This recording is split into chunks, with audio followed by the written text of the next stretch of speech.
Hey, what's up? This is Ricardo at Parts People, and in this video, we'll outline the steps for completing a part replacement on your Dell PC.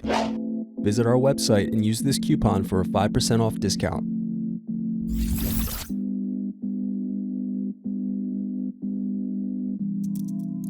First, unscrew and remove bottom cover.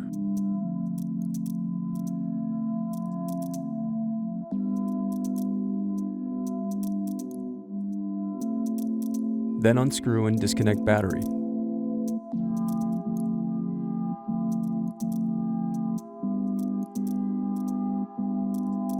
Now unscrew and remove bracket.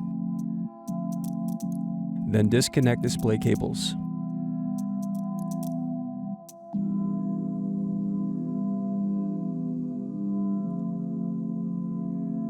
Now unscrew and remove display assembly.